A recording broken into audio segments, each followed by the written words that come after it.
Hey there, English learners! Welcome back to the English Leap podcast, your go-to podcast for learning English in a way that's easy, enjoyable, and helps you grow beyond just language skills. I'm Erin. And I'm Evan. Whether you're joining us for the first time or you've been part of our journey for a while, we're so glad you're here. Because today's topic is something that affects all of us, no matter where we're from or what language we speak. You know, Evan, I've lost count of how many times I've walked away from a conversation thinking, why did I say that? Or, I should have said something. It's like my brain just shut down when I needed it most. Oh, I get that. It's like you want to say something meaningful or even just normal, but instead you end up overthinking, second-guessing yourself, and feeling like you missed your chance. Totally. And here's the truth. So many of us go through this, especially when we're trying to speak English confidently. But what if having great conversations wasn't about being perfect, but about being prepared and present? That's what we're unpacking today. Real, practical ways to make conversations easier, smoother, and more enjoyable. Whether you're speaking English with friends, strangers, or acquaintances, we've got strategies that work. And don't forget, we've created a free PDF guide for today's episode packed with key takeaways, comprehension questions, and grammar practice to help you apply everything we're sharing today. Plus, stay tuned for Charlotte's vocabulary section where she'll explain some of the intermediate-level words we've used today, so you can sound more natural and confident when you speak. So, Erin, let's get into it. Let's not keep our listeners waiting. We've got a lot of good stuff to unpack today. Yes, we do, and I want to start with something really personal. For a long time, I used to feel nervous in conversations, especially with people I thought were more successful or confident than me. I'd worry, do I even belong here? Oh yes, I've had that feeling. It's like we start to compare ourselves, and suddenly we feel intimidated before we even say a word. Totally get that. But one thing really helped me was dropping that whole who's better mindset.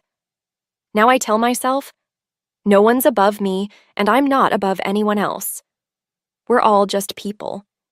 That simple shift makes starting a conversation feel way less scary. Yeah, that shift in mindset is powerful. It lets you just be yourself, without trying to impress or hide. You meet people as equals. Yes. And to our listeners, especially those learning English, remember this. Native speakers are not above you. Don't see conversations as a test. You're not performing, you're connecting. Even native speakers stumble sometimes. You belong in the conversation just as much as anyone else. I love that. And once I stopped overthinking my worth, the next hurdle was knowing what to say. Ever get asked, "How's your week?" and your mind just goes blank? All the time. I'd be like, good? And then panic. Then I realized I never thought ahead about what I might want to share. Same here. Now, before I head out, I just do a quick mental check. What's been going on this week? Did I learn something cool? Try anything new?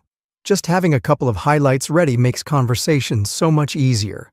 Totally agree. I also write things down in a journal, just everyday stuff. It helps me recall interesting things when someone asks, "So what's new with you?" Yes, that's a game changer. And if you're someone learning to speak in English, this trick is golden.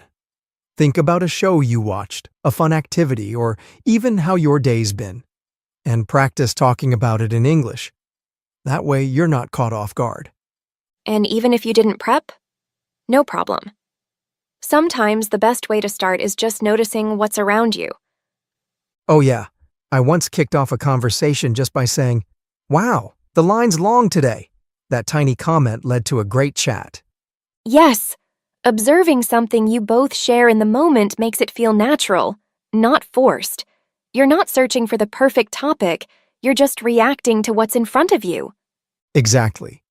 And the beauty is, it works anywhere. At a cafe, in a class, at the gym.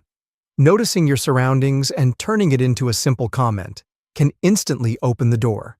And for anyone practicing English, this is such a useful tool. You don't need fancy words, just observe and ask. Like, have you been here before? Or, I love your jacket. Where did you get it? Yeah, it's all about finding common ground. The goal isn't to impress, it's to connect. And sometimes that one simple line is all it takes to break the ice and let the conversation flow. And here's something we often forget. Talking is a skill. The more you use it, the better it feels. Absolutely. I used to avoid random chats because I felt awkward. But once I started trying even quick hellos, it got easier. Totally. Think of it like exercise. The more you do it, the more comfortable and confident you become. Little steps make a big difference. And if you're improving your English, aim for little moments. Ask someone the time, order food, say thank you. Each small action builds fluency over time. And here's the best part. Mistakes are part of the process. Don't worry about them. Focus on showing up. So true. Aaron, you know what else really helps for getting better at conversations? Being a good listener. It's not about saying more, it's about hearing more. Absolutely. When I listen with curiosity, people really open up. It makes the conversation feel more real and relaxed. Yeah, and I've found that just repeating a little of what someone said, like, "Oh, so you went hiking last weekend?" shows you care, and it keeps things flowing naturally. Right. And when you focus on truly listening, you're not overthinking your next sentence. You're just in the moment, and that takes the pressure off. And if you're learning English, this can really make a difference. Listening closely helps you understand better and gives you ideas for what to say next. Try simple responses like, "That's cool," or "Really? Tell me more." These let you stay part of the conversation without stress. Yes, you don't need perfect words. Just be present. People don't need you to impress them. They just want to feel heard. Aaron, now that we've covered how to talk to strangers, let's take it a step further, because not all conversations feel the same, right? Right. Talking to strangers can be exciting because it's a fresh start. But acquaintances, that's where it can get tricky. You've met them, but you might not remember all the details. I used to overthink those interactions. Same here. Now I just treat it like a clean slate. Ask a simple question or mention something familiar, like, "Hey, how's that project going?" It takes the pressure off. And then with friends, conversation feels natural. You know their style, you've got shared memories, and you can just relax and enjoy it. Exactly. And for those improving their English, adjust your confidence level. Strangers? Great for practice. Acquaintances? A chance to reconnect. Friends? Be yourself, even if your English isn't perfect. And you know what helps grow these connections? Regular, real conversations. I picture it like this. Every chat adds a little snow to your relationship. Love that. Like you're using an ice pick. Each question reveals more of the person. Sometimes you get a tiny snowflake, sometimes a whole avalanche of stories. Exactly. And when you keep gathering that snow, it becomes a snowball. Small ones are your acquaintances, bigger ones are your friends. The more you chat, the more that snowball grows. But if you leave it too long, that snow melts. So stay in touch. A quick message or simple check-in helps keep relationships alive. And for our listeners learning English, every conversation is progress. Don't wait for perfect English. Keep the snowball rolling with little talks. Now, Aaron, what about when a conversation just isn't working? Oh yeah, that happens. And that's where a graceful exit comes in. My go-to? I'm gonna grab a drink, but it's been lovely chatting. Simple and friendly. Mm-hmm. Mine's, "I need to step away for a bit. Great talking with you." Leaves things on a good note. And for English speakers in progress, learn a few exit lines. It helps you end chats politely and confidently. Mm-hmm. Before we wrap up, let's throw in some pro tips for all conversations. First, be present. Don't stress about perfect replies. Just focus on the person. Yes. and paraphrase what they say. Like, so you started a new job? It shows you're listening and makes the conversation flow. Also, have a few topics you enjoy ready. Food, music, travel. These are easy ways to connect. And remember, acquaintances matter. They help expand your social circle and bring new opportunities. Keep those connections warm. And that brings us to one of our favorite parts of the episode. Charlotte's vocabulary section. She's here to help you level up your English with some of the intermediate words and phrases we use today. So grab your notes. This is where it all comes together. Take it away, Charlotte. Thanks, Aaron. Hey, friends. It's time to boost your English. Let's dive into some of the intermediate level words and phrases from today's episode to help you sound more natural and confident when you speak. Let's get started. Intimidated, meaning feeling nervous or afraid because someone or something seems more powerful, confident, or important. Example, I felt intimidated speaking to my boss for the first time. Engage, meaning to take part in or become involved in something actively. Example, she engaged in the conversation by asking great questions. Caught off guard, meaning surprised or unprepared for something unexpected. Example, I was caught off guard when he suddenly asked me to give a speech.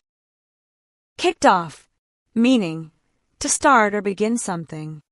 Example, we kicked off the meeting with a quick game.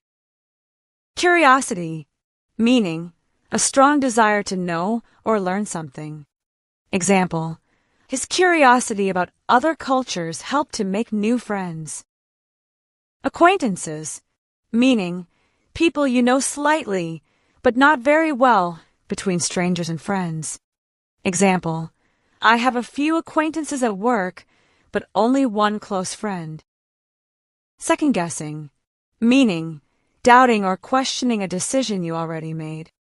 Example, after sending the message, I started second guessing my words. Paraphrase, meaning to repeat what someone said using different words to show understanding. Example, I paraphrased his idea to make sure I understood it correctly. Icebreaker, meaning a simple comment or question that helps start a conversation. Example, I used a joke as an icebreaker to relax the group. Step away, meaning to leave a place or situation for a short time. Example, I need to step away for a bit, but I'll be back soon. That's it for today's vocabulary. Try using a few of these words in your conversations this week. The more you use them, the more natural they'll feel. See you next time. Thanks, Charlotte. That was super helpful. Those words really make conversations smoother and more natural.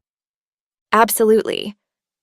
And listeners, we hope this episode gave you the confidence to start more conversations and enjoy them, whether it's with a stranger, an acquaintance, or a friend. And remember, it's not about being perfect. It's about connecting. Just take that first step and let your voice be heard. Thanks for joining us on the English Leap podcast. We'll catch you in the next episode. Until then, keep learning, keep growing, and keep talking.